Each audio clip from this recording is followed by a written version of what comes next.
নমস্কার বন্ধুরা। তা বন্ধুরা, এই শীতে স্পেশাল কিছু রেসিপি খেতে মন চাইলে সবসময় পিঠের কথাই মনে হয়। তা আজকে আমি সুজি আর ডিম দিয়ে রস পিঠে বানিয়ে দেখাবো। আর এই পিঠেটা একদম নরম তুলের মতো হয় আর খেতে তো দারুণ লাগে।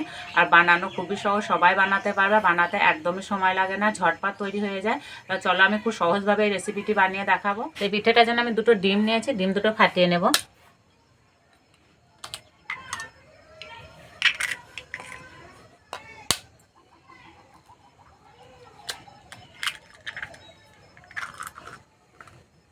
ভালো করে গুলে নেব।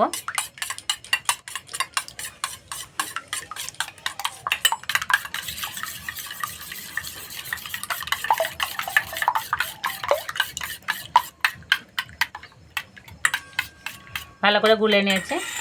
এবার দেবো অল্প একটু নুন, গোটা মৌরি।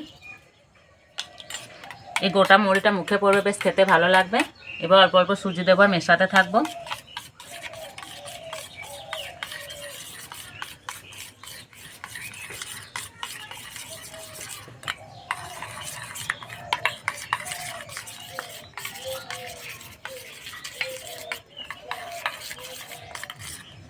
ডিমের একটা আঁশটে গ্যাস আছে, তার জন্য দেবো এলাচ গুঁড়ো, তাহলে ডিমের আঁশটে গ্যাসটা আর আসবে না।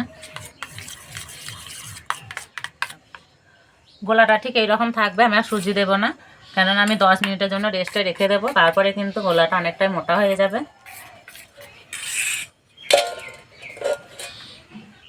উনান জেলে উনানে কড়াই বসে দিয়েছি, কড়াই দেবো দুধ। এখানে আমি 500 গ্রাম গরুর দুধ নিয়েছি, দিয়ে দেবো।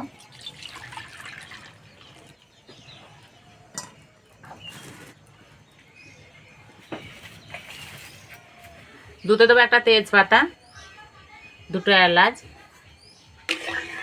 দুধ ঘন করে মোটা করে জাল করে নেব।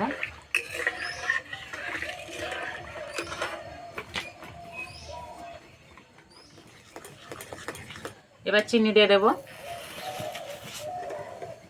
মিষ্টিটা যে যেরকম পছন্দ করবে সেইভাবে দিতে হবে।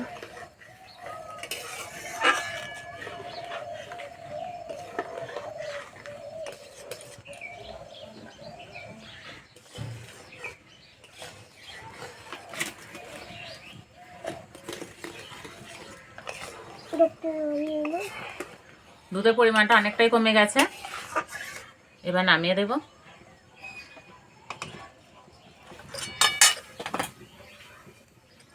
অন্য একটা কড়াই বসিয়ে দেব। কড়াই দেবো সাদা তেল। তেল হালকা গরম করে নেব।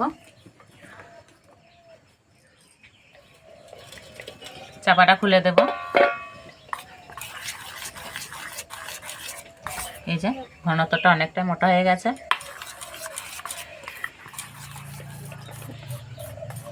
এবারে চামচে করে দেবো আর ভেজে নেব।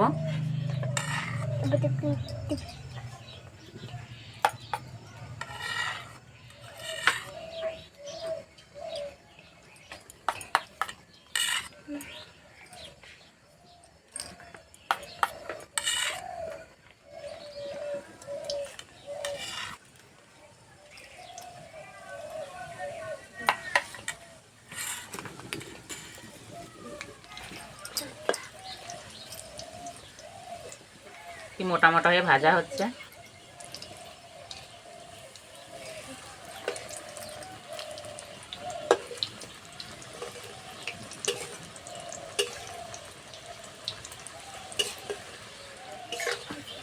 এই বড়াগুলো বেশি ভাজার দরকার নেই, একটু হালকা কালার আসবে, তুলে নেব।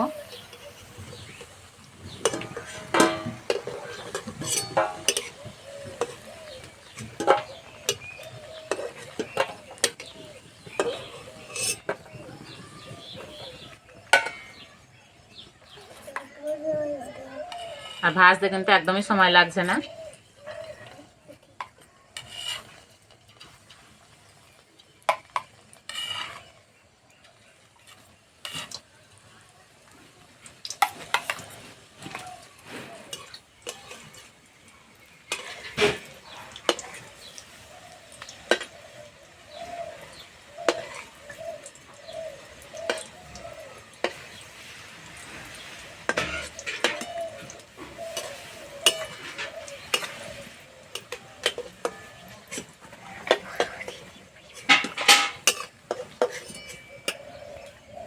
সবগুলো ভেজে নিয়েছি। আর বন্ধুরা এই ঠান্ডার সময় যে কোনো গরম জিনিস উনান থেকে নামাতে নামাতে কিন্তু ঠান্ডা হয়ে যায়, তাই দুধের কড়াইটা আর একটু বসিয়ে দেবো, দুধটা একটু গরম করে নেব।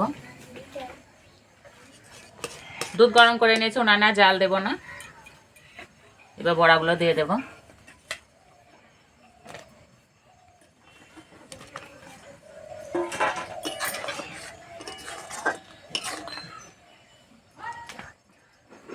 এই গরম উনানে ঢাকাতে আধ ঘন্টার জন্য রেখে দেবো, এতে পিঠেটা নরম হয়ে যাবে। আধ ঘন্টা হয়ে গেছে, এবার ঢাকাটা খুলে দেব। আর কি মোটা মোটা হয়ে ফুলেছে। কড়াইটা নামিয়ে দেব, এটা প্লেটে তুলে নেব। আর বন্ধুরা কি সুন্দর গন্ধ বেরিয়েছে।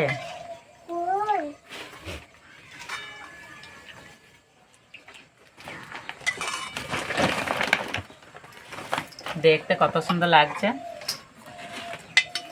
আর এটা তো কখন থেকে খাবো খাবো করছে।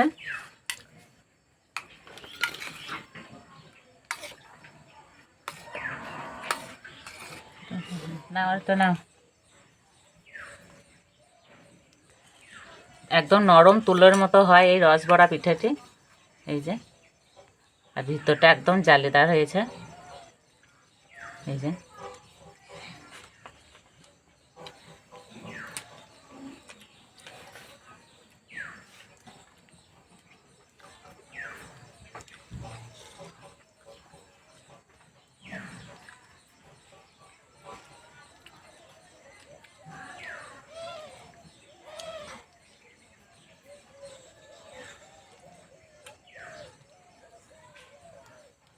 একদম রসে ভরা।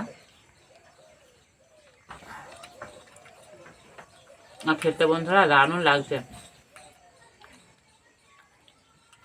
আর এই পিঠেটা ঠান্ডা হয়ে গেলে খেতে বেশি ভালো লাগে। আর পিঠের রসটা দারুণ লাগছে।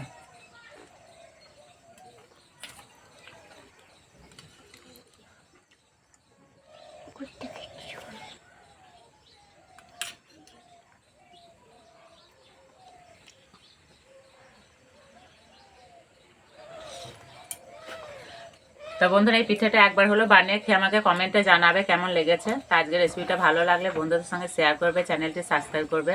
তো আজকে এই পর্যন্ত, আবার অন্য কোনো ভিডিওতে দেখাবে। ততক্ষণ সুস্থ থাকবে, ভালো থাকবে, সাবধানে থাকবে। না না, খেয়ে না, খেয়ে না। ভালো হয়েছে? ভালো, বেশ খেয়ে নাও।